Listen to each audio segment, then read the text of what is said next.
Cold showers, cold plunges, is it good for human performance? Let's talk about it and how I added it into my daily routine.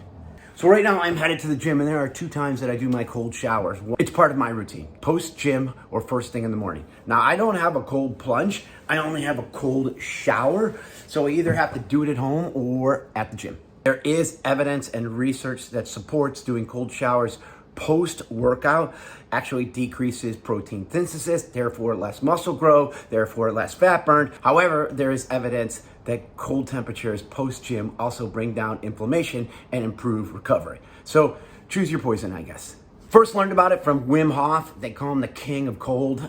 He's the one that teaches everybody how to breathe and sustain being in cold water for extended period of time. I think the sweet spot is 40 degrees Fahrenheit at 2 minutes. I'm not sure though, don't quote me, do your research. But I'm not in it much longer than 2 minutes. All right, so I'm leaving the gym now. I did not get to get my cold shower in right after my workout. I've got other things that I need to do. So that's gonna happen before I go to bed. So that will be a sleep time prep for me to do a cold shower at night so that I sleep well. But normally I would do it inside the gym, and I would do it right after a sauna. So I would do 15 minutes in the sauna, and then I would immediately go into 2 minutes into a cold shower. And just so you know, I still feel the swell, the swole, the gains, everything that most people will wanna feel when they leave the gym. That thick, good, engaged feeling as you're leaving the gym, that wide, broad feeling, that fit feeling. I still feel it leaving the gym, which is a great thing. I just feel more refreshed and clear-headed. I think the clarity after a cold shower is second to none. All right, so now let's talk about why I do it. So it was generally about maximizing and optimizing my performance and how I felt. That was the first place where I started to say, I really need to look into the things that I can do better for myself. So I started to look into what were the easy, simple, cost-effective ways that I could improve my health.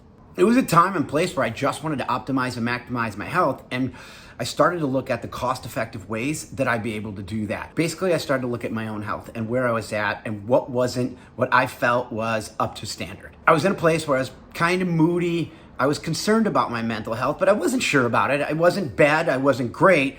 And I started to think, where could I begin to do better? First thing was to get blood work, which I'm going to talk about at a different time, but blood work was essential because I needed some data, some numbers to see if there was anything that was really off. And there was some things that was high, and there were some things that were low, aka my testosterone was low.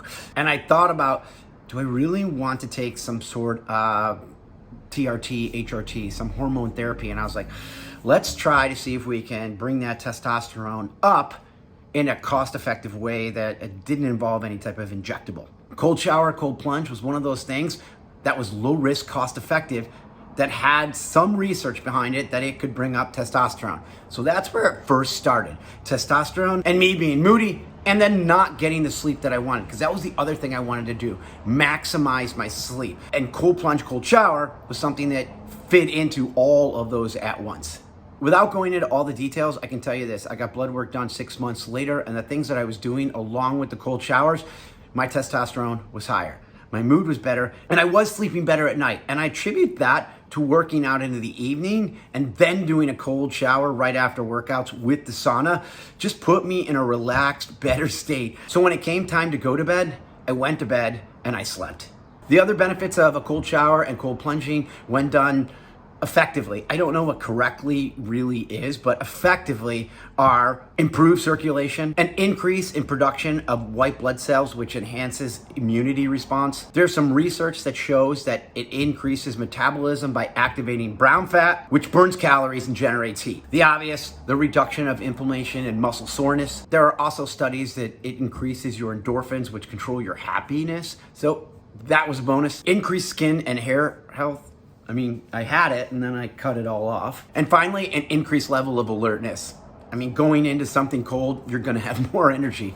And finally, what you would assume, an increased level of alertness. Going into cold is going to produce more energy for you. Let me insert the disclaimer. I am not a medical professional, and that cold showers, plunges might not be for everybody. I strongly suggest that you okay it with your doctor before getting involved or starting or attempting cold showers and plunges. To sum it all up, does it improve my performance? It has mine. At least it has when I added it into my routine. I can't say that it's the sole reason, but it is another thing that I've added into my routine to maximize and optimize my human performance. If you have any questions about the process that you're doing or you want to ask about my process, I'd be more than happy to answer them. But again, I will disclaim, I am not a medical professional, nor am I a cold shower plunge specialist expert. But ask away, I'm more than happy to help you out on your journey to optimize and maximize your human performance.